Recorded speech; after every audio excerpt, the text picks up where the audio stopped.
यार क्या सच में यूएन को लगता है कि पाकिस्तान आतंकवाद को मिटाएगा? अबे कोई यूएन वालों को कुक्कू और उल्लू की वेब सीरीज दिखाओ, दिखाओ कि उस पत्नी का क्या हाल होता है जिसे पति ठरकी ससुर के भरोसे छोड़कर ऑफिस चला जाता है। जरूरत के टाइम मोदी जी कुछ भी नहीं कर पा रहे। यार मुझे समझ में नहीं आ रहा, इतने साल से मोदी जी दुनिया में डंका बजा रहे थे या किसी ऑर्केस्ट्रा में? क्योंकि युद्ध करना या नहीं करना या युद्ध रोकना यह फैसला सरकार लेती है। सेना सिर्फ सरकार के फैसले की पालना करती है। यह कोई पाकिस्तान नहीं है कि सारे के सारे फैसले सेना खुद करे और सरकार का उसमें कोई रोल ही ना हो। हेलो हेलो हेलो हेलो दोस्तों, स्वागत है आपका महेंद्र सिंह शो में। आज के शो में हम बात करेंगे पाकिस्तान की। बात नहीं, हम लोग बुराई करेंगे पाकिस्तान की। इसके दो फायदे हैं, एक तो हम वर्ल्ड पॉलिटिक्स को थोड़ा और गहराई से समझ पाएंगे और दूसरा पाकिस्तान की बुराई करके अपनी देशभक्ति साबित कर देंगे।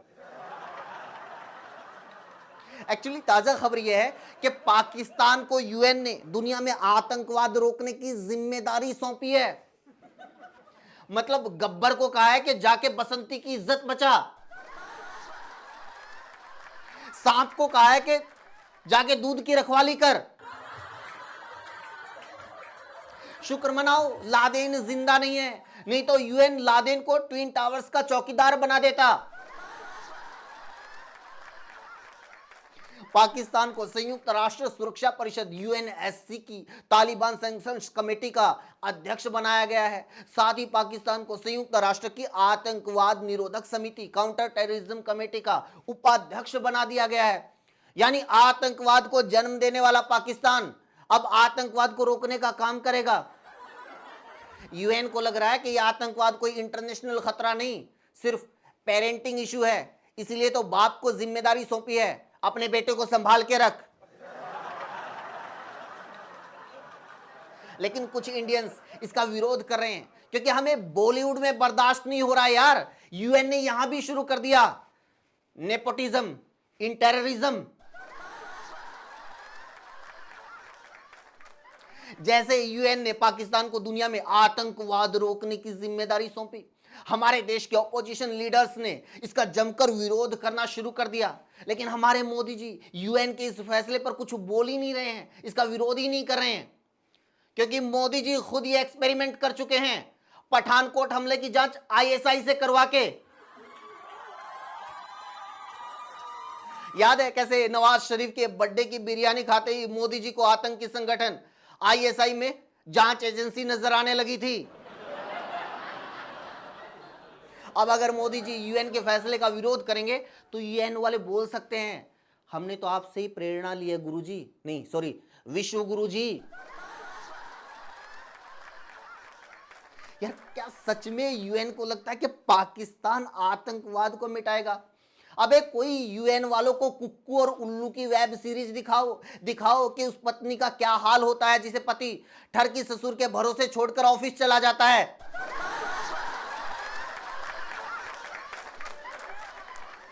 यार एक टाइम पर सनी लियोनी न्यूडिटी के खिलाफ आंदोलन छेड़ सकती है, मियां खलीफा सत्संग शुरू कर सकती है, लेकिन कोई कैसे सोच सकता है कि हाफिज सईद, मसूद अजहर, सैयद सलाउद्दीन, दाऊद इब्राहिम, सिराजुद्दीन हक्कानी, जकीउर रहमान लखवी, रियाज भट्ट और ओसामा बिन लादेन को पालने वाला देश आतंकवाद रोक सकता है? यूएन को लग रहा है कि ये आईसिस, लश्कर तैयबा, लश्कर जंगवी, सिपाही सहाबा, जैश ए मोहम्मद, अल कायदा, तहरीक तालिबान, हिजबुल मुजाहिदीन और जमात उद दावा जैसे संगठन आतंकवाद छोड़कर अब कव्वाली करनी शुरू कर देंगे। क्या आपको पता है कि जहां पाकिस्तान को बॉस बनाकर बिठाया गया है उस यूएनएससी में 5 परमानेंट मेंबर चीन, रूस, अमेरिका, ब्रिटेन और फ्रांस हैं, जिनके पास वीटो पावर है। अब चीन और पाकिस्तान का याराना हमें पता है, लेकिन ये बाकी देश पाकिस्तान को इतना फेवर क्यों कर रहे हैं?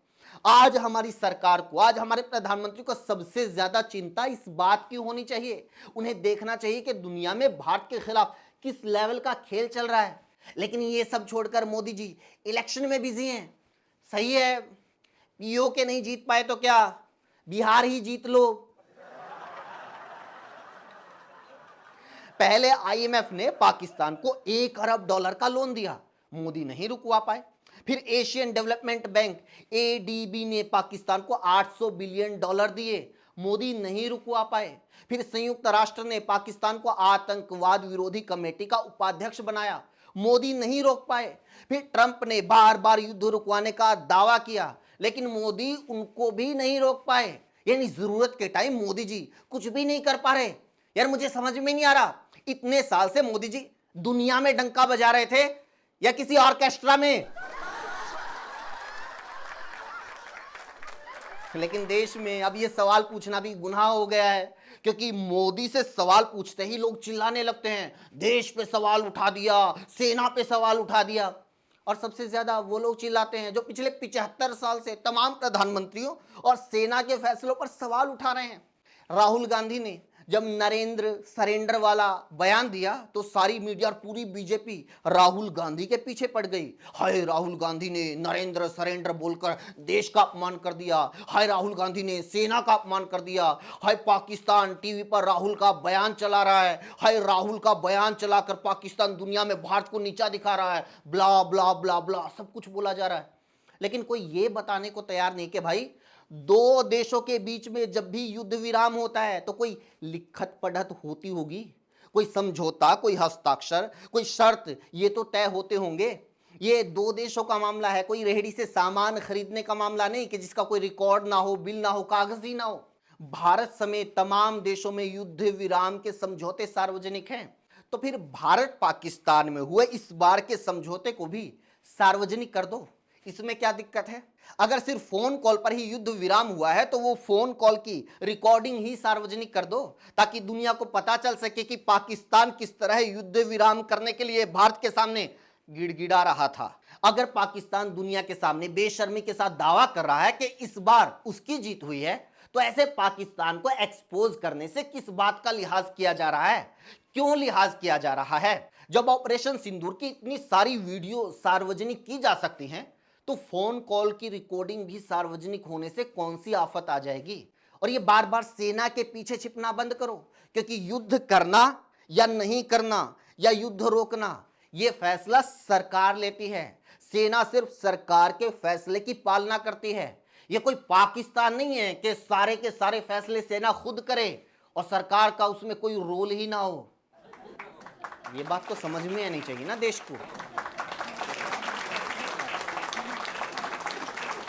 इसी साथ वीडियो में इतना ही दोस्तों, कैसी लगी कमेंट करके जरूर बताइए। बाकी लोगों तक पहुंचाने के लिए वीडियो को शेयर कीजिए, हमसे जुड़ने के लिए चैनल को सब्सक्राइब कीजिए, बेल आइकन को जरूर प्रेस कीजिएगा। Thank you so much.